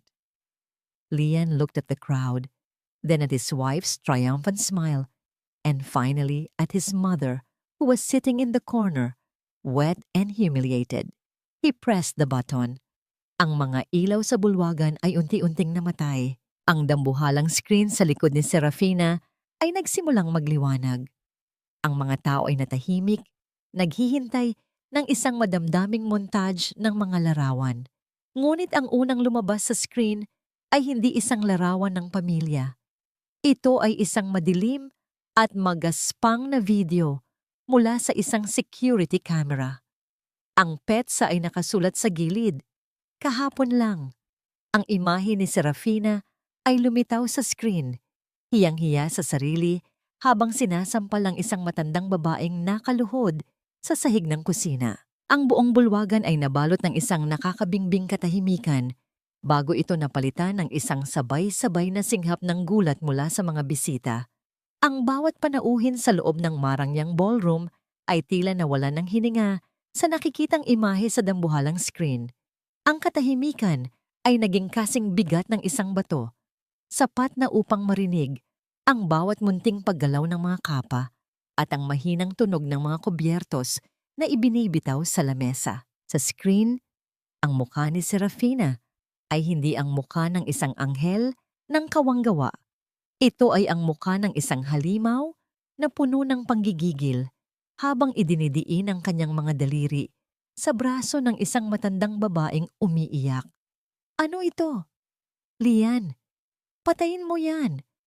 Nagkaroon ng glitch sa sistema." Ang tinig ni Serafina ay gumaralgal.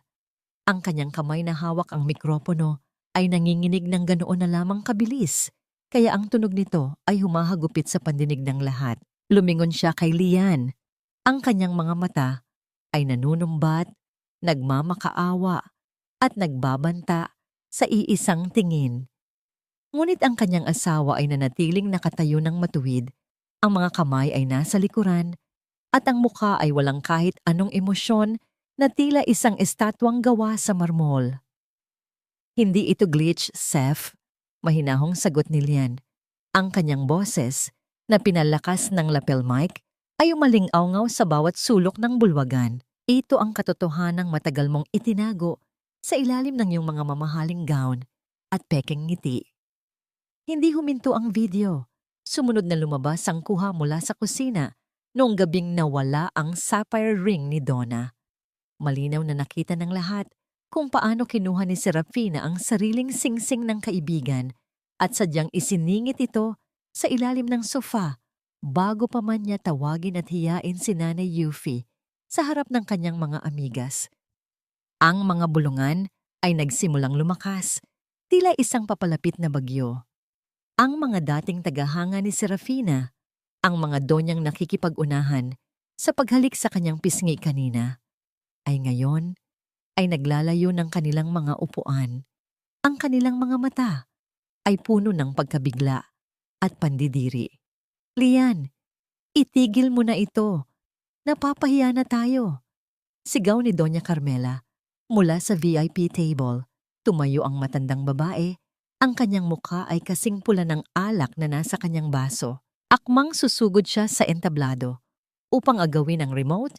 Ngunit hinarangan siya ng 2 security guard na sadyang inutusan ni Lian. Maupo po kayo, Doña Carmela. Malamig na utos ni Lian. Kararating pa lang natin sa pinakamahalagang bahagi ng hapunan. Biglang nagbago ang imahe sa screen. Lumabas ang mga dokumentong nakuha ni Risa. Ang draft ng medical certificate na nagdedeklarang baliw si Nanay Yuffie at ang mga bank statement na nagpapakita ng sunod-sunod na malalaking withdrawal mula sa kakarampot na ipon ng matanda. Kasunod nito ay ang boses ni Serafina mula sa audio recording, malinaw na ipinapaliwanag ang plano niyang ilagay ang biyenan sa asylum upang makuha ang lupa sa probinsya. Napahawak si Serafina sa kanyang ulo. Ang kanyang perpektong ayos ng buhok ay nagsimulang magulo. Ang kanyang takong ay tumunog ng marahas sa ibabaw ng entablado habang pilit niyang tinatakpan ang screen ng kanyang sariling katawan.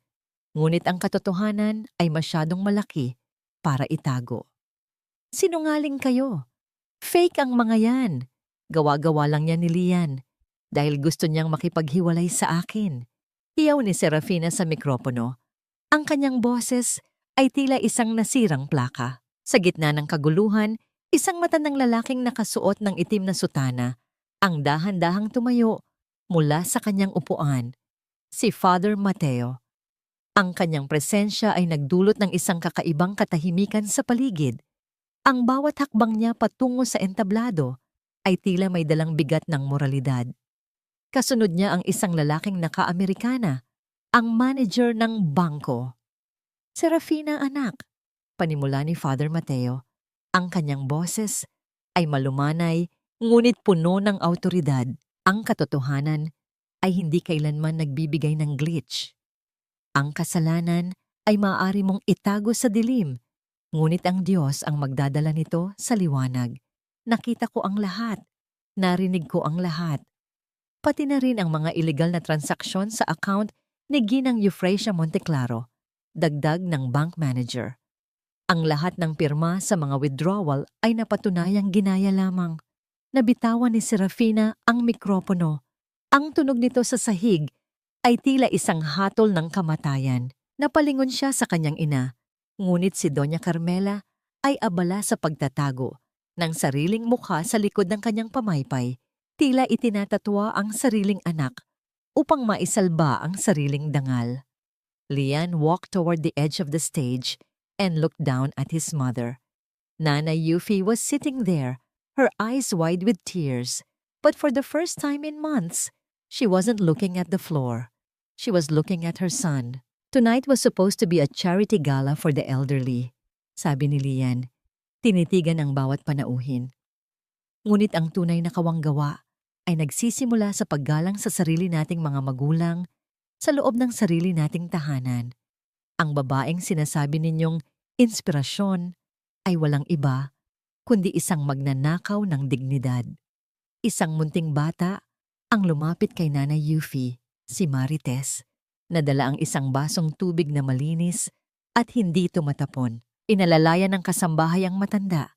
Isang tahimik na pagpapakita ng katapatan na higit pa sa anumang mamahaling alahas. Ito na ang huling hapunan ng iyong mga kasinungalingan, Serafina. Bulong ni Lian, sapat lang para marinig ng asawa. Tumalikod si Lian at inabot ang kamay sa kanyang ina mula sa entablado. Ngunit bago pa man makaakyat ang matanda, Isang malakas na tunog ng pagbasag ng porselana ang umalingaw-ngaw. Si Serafina, sa kanyang desperasyon, ay kinuha ang isang vase ng bulaklak at ibinato ito sa direksyon ng screen. Ngunit wala itong nagawa, kundi ang magkalat ng tubig at talulot sa sahig. Isang paglalarawan ng kanyang sariling buhay na ngayon ay wasak na wasak. Hindi pa tayo tapos, Lian. Babawiin ko ang lahat. Bulyaw ni Serafina, ang kanyang muka ay balot ng puot, habang ang mga security guard ay nagsimulang lumapit sa kanya. Lian, hindi mo pwedeng gawin ito sa akin, asawa mo ako. Ako ang nagbigay sa iyo ng pangalan at mukha sa lipunang ito.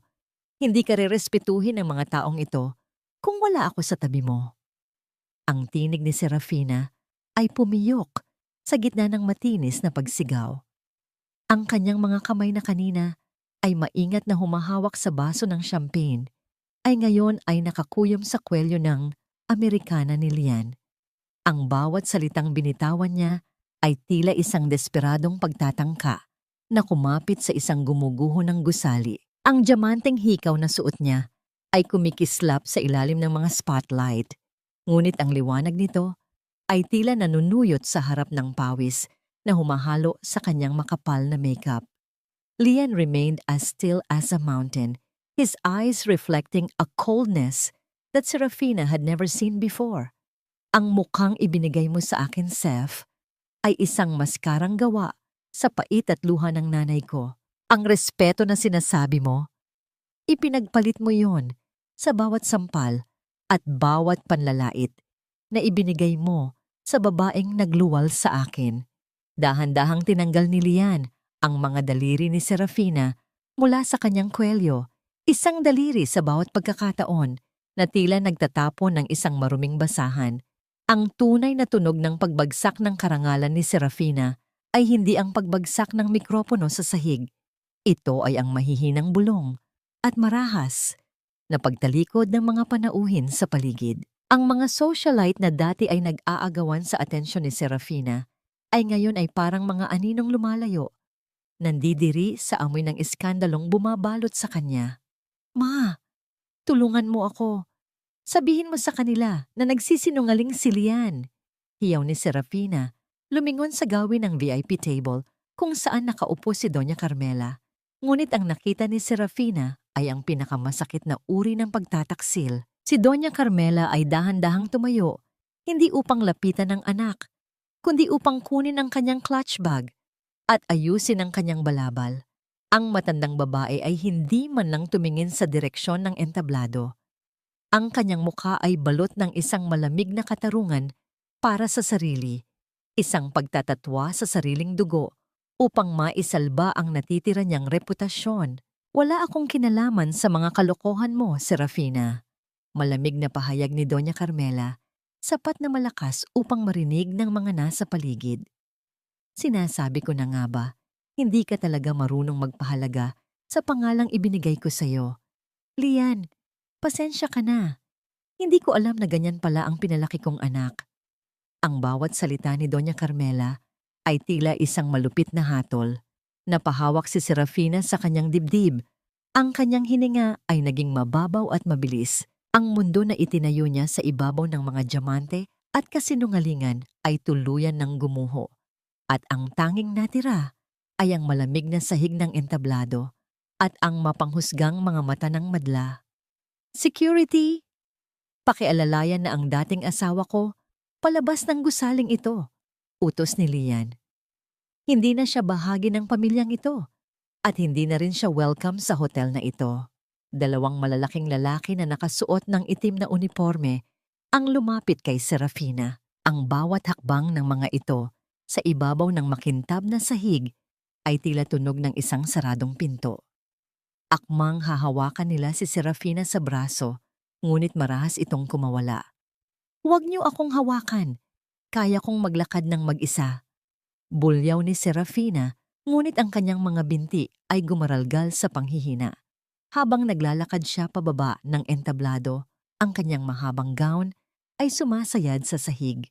Kumukuha ng mga alikabok at kalat, isang simbolo ng kanyang maruming kinabukasan. Ang bawat hakbang ni Serafina patungo sa pinto ay sinabayan ng mga bulungan. Magnanakaw, walang pusong manugang, demonya. Ang mga salitang ito ay tila mga latigo na humahagupit sa kanyang likuran. Nang makarating siya sa may tarangkahan ng ballroom, lumingon siya sa huling pagkakataon. Nakita niya si Lian na nakaluhod sa tapat ng upuan ni Nanay Yuffie. Hinahalikan ang kamay ng matanda, habang si Risa ay nakatayo sa likuran nila. May hawak na baso ng tubig at isang banayad na ngiti. Ang tanawing iyon, ang pamilyang dati ay kontrolado niya, na ngayon ay malaya na sa kanyang mga kuko.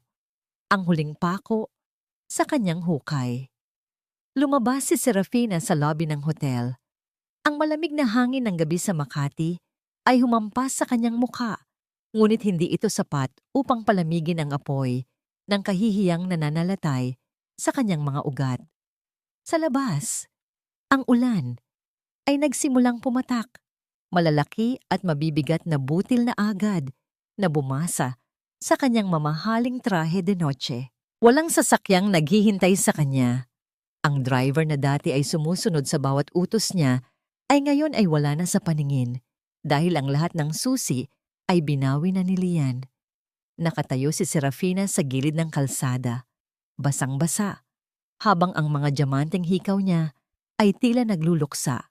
Ang mga sasakyang dumadaan ay nagwiwisik ng maruming tubig mula sa kalsada patungo sa kanyang damit.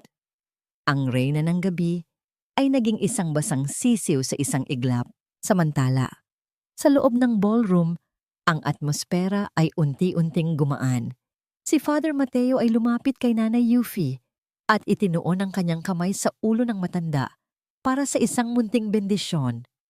Ang mga luha ni Nanay Yuffie ay hindi na luha ng pait, kundi luha ng isang inang sa wakas ay naramdaman ang proteksyon ng kanyang anak. Nay, tapos na po, bulong ni Lian, habang nakasandal ang kanyang noo sa kamay ng ina. Wala na pong sasakit sa inyo. Ngunit sa gitna ng katahimikan at ng pag-alis ni Serafina, isang maliit na detalye ang hindi napansin ng lahat. Ang manager ng bangko ay lumapit kay Lian at bumulong ng may pag-aalala. Mr. Monteclaro, tungkol sa account ng inyong ina, may nakita kaming isang huling transaksyon na ginawa isang oras bago ang gala. Hindi ito withdrawal. Kumunot ang noo ni Lian. Anong ibig mong sabihin? May naglipat ng lahat ng natitirang pondo sa isang hindi kilalang offshore account, sabi ng manager. At ang authorization? Tila nanggaling sa loob mismo ng inyong opisina sa bahay. Lian felt a sudden chill that had nothing to do with the air conditioning. He looked at the door where Serafina had just been escorted out. Did she have one last trick up her sleeve, or was there someone else working in the shadows? Ang ulan sa labas ng hotel ay tila mga luhang nagmumula sa puot ng langit, mabibigat at walang itinatangi. Ang bawat patak nito ay humahampas sa mga salaming bintana ng marangyang lobby, lumilikha ng isang malungkot na ritmo na sumasabay sa pintig ng puso ni Lian. Sa gitna ng bulwagan, ang mga huling panauhin ay nagsisimula na ring lumisan. Iniwan ang isang espasyong dati ay puno ng kislap, ngunit ngayon ay balot na ng amoy ng nabulgar na kasinungalingan. Mr. Monteclaro, tungkol sa transaksyon, ang boses ng bank manager ay muling pumutol sa malalim na pag-iisip ni Lian. Sino ang nag-utos nito? Matigas na tanong ni Lian. Ang kanyang paningin ay nakatuon sa pintuan kung saan huling nakita si Serafina. Isang digital authorization na galing sa inyong personal na computer sa bahay, sir. Pero ang tumanggap ng pondo ay ang Alcaraz Holdings, ang kumpanya ng inyong biyenan. Paliwanag ng manager.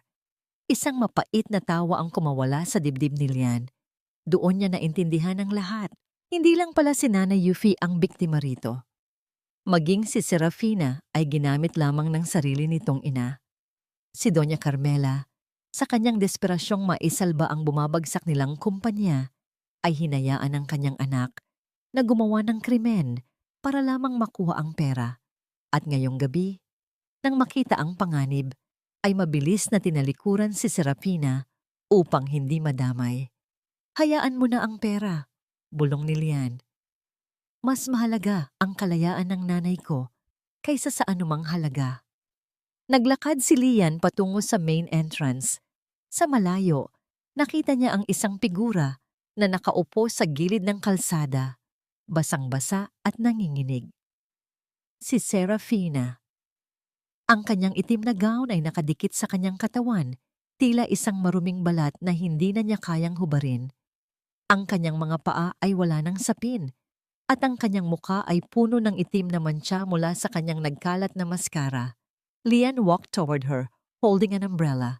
He stopped a few feet away, looking down at the woman who was once the center of his world.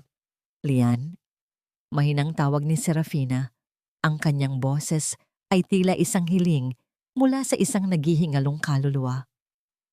Lian, please, isakay mo ako. Huwag mo akong iwan dito. Gagawin ko ang lahat. Hihingi ako ng tawad kay Mami Yuffie. Babaguhin ko ang lahat. Huli na ang lahat, Seth, sagot ni Lian. Ang bawat salita niya ay tila isang pader na itinataas sa pagitan nila. Ang kapatawaran ay hindi isang kontrata na maaari mong pirmahan kapag cornered ka na. Ito ay isang bagay na kailangang pagtrabahuhan at sa kaso mo, wala ka nang natirang puhunan. Pero mahal mo ako. 'Di ba?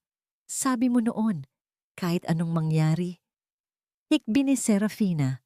Pilit na inaabot ang laylayan ng pantalon ni Lian. Minahal ko ang maskarang isinuot mo. Pagtatama ni Lian. Ang babaeng nasa harap ko ngayon, hindi ko siya kilala. At ang huling pera sa account ni nanay, inilipat na ng sarili mong ina sa kumpanya niya bago pa man mag-umpisa ang gala. Iniwan ka na niya, Seth. Ginawa ka niyang pain para makatakas siya. Nanlaki ang mga mata ni Serafina. Ang huling kislap ng pag-asa sa kanyang mukha ay tuluyan ng namatay, pinalitan ng isang matinding kawalan ng pag-asa. Ang kanyang sariling dugo, ang taong nagturo sa kanya kung paano maging malupit, ay siya palang kukuha ng lahat sa kanya sa huli. Tumalikod. Si Lian at hindi na muling lumingon. Naglakad siya patungo sa naghihintay na sasakyan kung saan naroon sina Nanay Yuffie, Risa at Marites. Pagpasok ni Lian sa loob ng sasakyan, ang mainit na hangin mula sa aircon ay tila isang yakap na nagpapagaan ng kanyang pakiramdam. Nakita niya si Nanay Yuffie na nakasuot na ng tuyong balabal na ibinigay ni Risa. Ang matanda ay nakasandal ang ulo sa balikat ni Risa at ang mga mata nito ay nakapikit ng may kapayapaan. Nay, uuwi na po tayo. Bulong ni Lian habang hinahawakan ang kamay ng ina. Salamat, anak. Mahinang sagot ni Nanay Yuffie, hindi na nagmulat ng mata. Ang kanyang boses ay mahina, ngunit wala na rito ang takot na dati ay bumibitay sa bawat pantig nito. Lumingon si Lian kay Risa. Ang arkitekto ay nakatingin sa kanya ng may malalim na pag-unawa. Sa gitna ng dilim ng gabi at ng ulan, ang mga mata ni Risa ay tila dalawang bituin na nagbibigay ng direksyon sa kanya. Salamat sa lahat, Risa, sabi ni Lian. Bahagi po ito ng disenyo, Lian, sagot ni Risa ng may munting ngiti. Minsan, kailangang gibain ang lahat ng bulok na pundasyon para makapagtayo ng isang tahanang tunay na matibay. Habang binabagtas ng sasakyan ang mga kalsada ng Makati patungo sa kanilang mansyon, nakita ni Lian sa bintana ang anino ng bahay na dati ay naging kulungan ng kanyang ina. Ngayon, ang mansyong yon ay tila isang blangkong papel. Bukas, mag-uumpisa ang pagbabago. Bukas, ang bawat sulok na dati ay amoy lason at pait ay mapapalitan ng halimuyak ng luya at ng tunay na pagmamahal. Dumating sila sa bahay. Ang bawat hakbang ni Nanay Yuffie papasok sa pinto ay tila isang pagbawi sa kanyang sariling dangal. Wala na ang boses ni Serafina na sisigaw. Wala na ang mga mapanghusgang mata ni Doña Carmela. Ang bawat gamit ni Serafina ay maingat nang inilabas ng mga tauhan ni Lian at inilagay sa garahe, handang itapon o ipamigay. Sa gitna ng sala, tumigil si Nanay Yuffie. Tumingala siya sa malaking chandelier. Anak, Gusto ko nang matulog, sabi ng matanda. Pero gusto ko, sa dati nating kwarto, doon sa may bintanang natatanawang araw. Opo, Nay. Doon po kayo matutulog habang buhay, sagot ni Lian. Inalalayan ni Lian at Risa ang matanda paakyat ng hagdan. Ang bawat hakbang ay tila isang tagumpay laban sa lahat ng sakit ng nakaraan. Nang maihiga na nila si Nanay Yuffie at maisara ang pinto, naiwan si Lian at Risa sa pasilyo. Isang matagal na katahimikan ang namayani. Sa pagitan nila, isang katahimikang hindi nakakasakal, kundi puno ng pasasalamat at ng pangako ng isang bagong simula.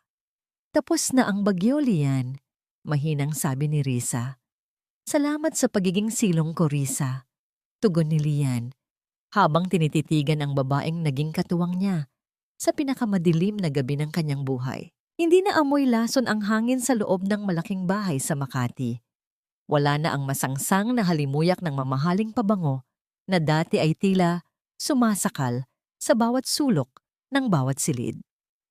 Sa halip, ang sariwang amoy ng bagong pitas na tanglad at ang nanunuot na bango ng ginigisang luya ang namamayani, isang pamilyar na samyo na tila nagpapahayag na ang tunay na reyna ng tahanan ay nagbabalik na. Lumipas ang ilang buwan matapos ang madilim na gabi ng charity gala. Ang mga balita tungkol sa iskandalo ni na Serafina at Doña Carmela ay unti-unti nang nabaon sa limot ng publiko. Pinalitan ng mas mahahalagang usapin. Ngunit sa loob ng puso ni Lian, ang mga sugat ay nagsisimula pa lamang maghilom. Dahan-dahan at may kasamang pag-iingat.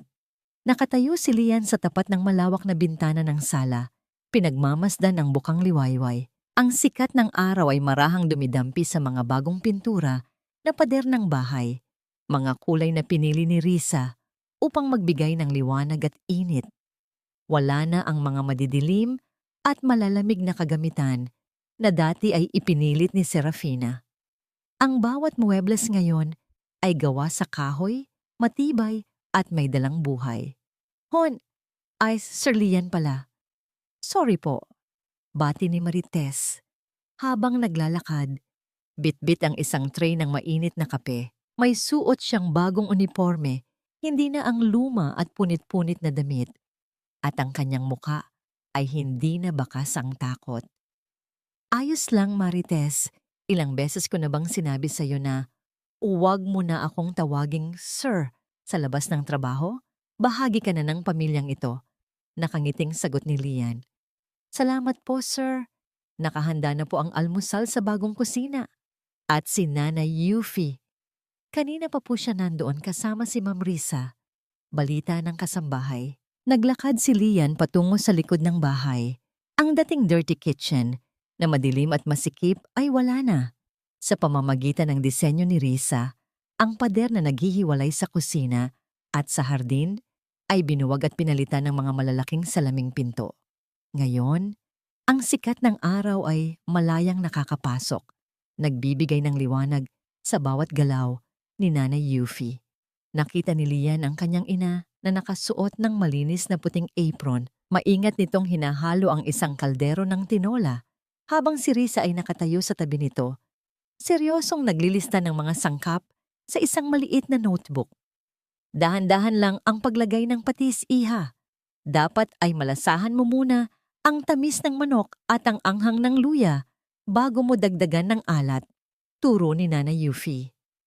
Ang kanyang boses ay malinaw, puno ng pasensya at sigla. Opo, Nanay.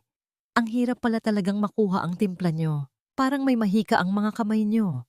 Biro ni Risa, na sinundan ng isang mahinang halakhak ni Nanay Yuffie.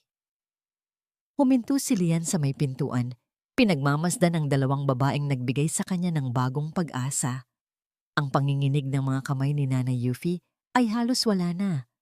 Ang mga matang dati ay laging nakatingin sa sahig dahil sa hiya. Ngayon ay nagniningning na sa tuwa habang ibinabahagi ang kanyang kaalaman sa pagluluto.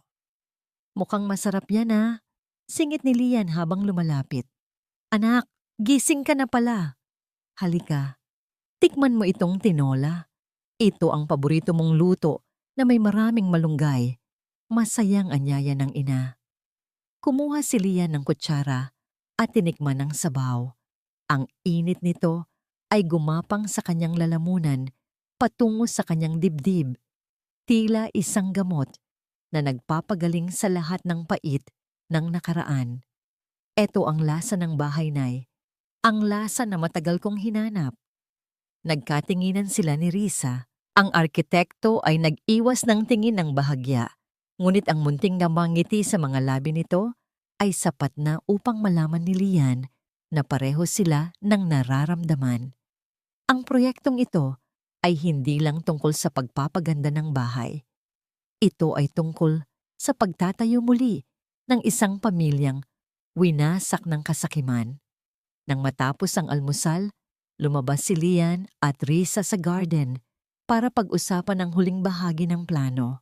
Lian, tungkol doon sa balak mong livelihood center para sa mga kababaihan sa barangay ni Nanay, nakahanda na ang mga permits. Simula ni Risa. Gusto ni Nanay na tawagin itong kusina ng pag-asa. Doon siya magtuturo ng pagluluto at pananahi sa mga nanay na nawalan ng trabaho. Maganda yan, Risa.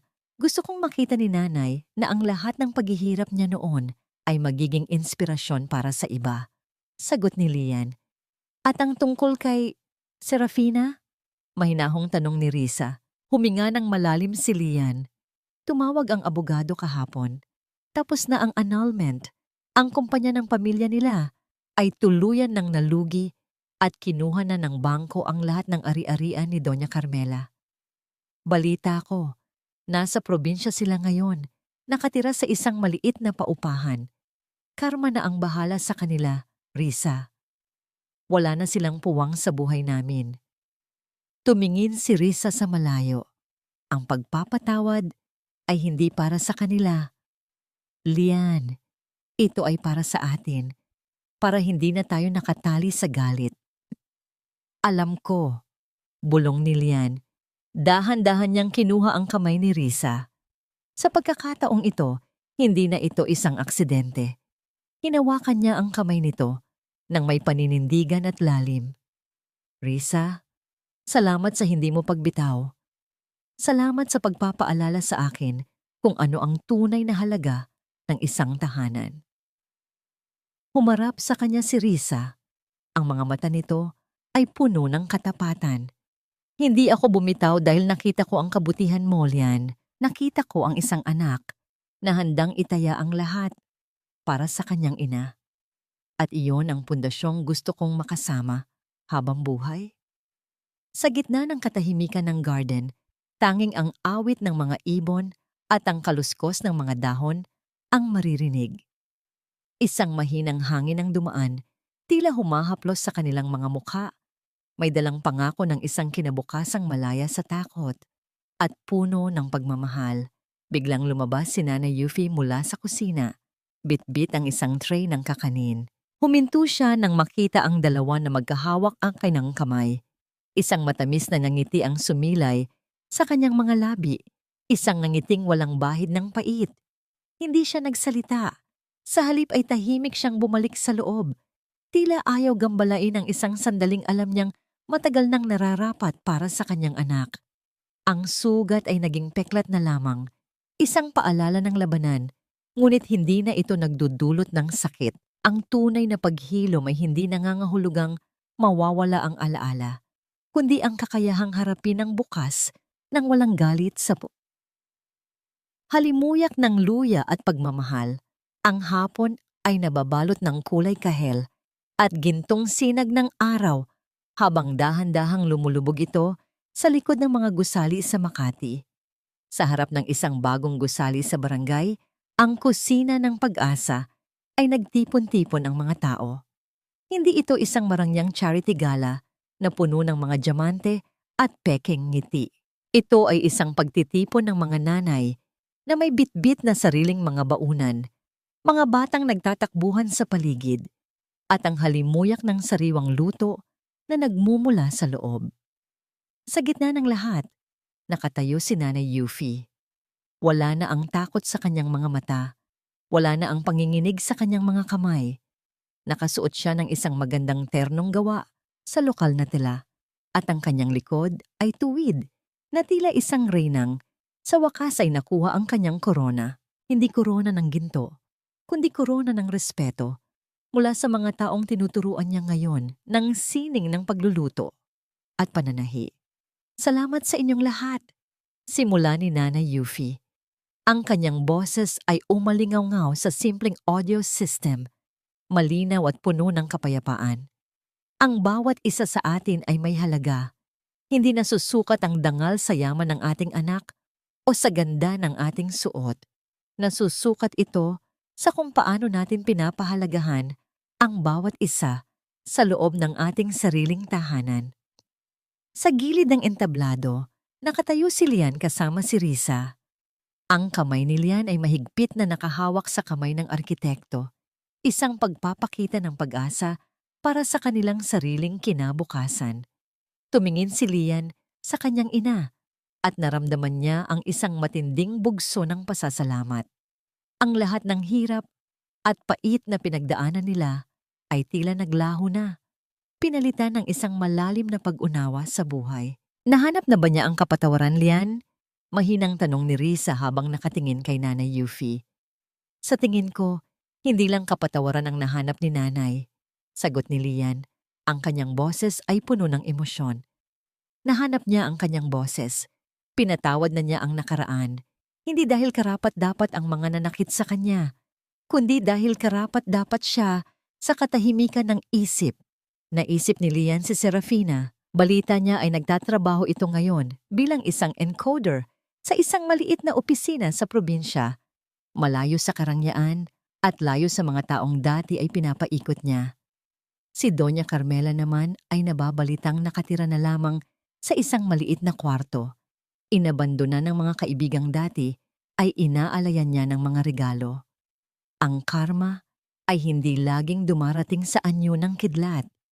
Minsan, ito ay dumarating sa anyo ng katahimikan at ng pag-iisa. Nang matapos ang programa, bumalik ang pamilya sa kanilang mansyon.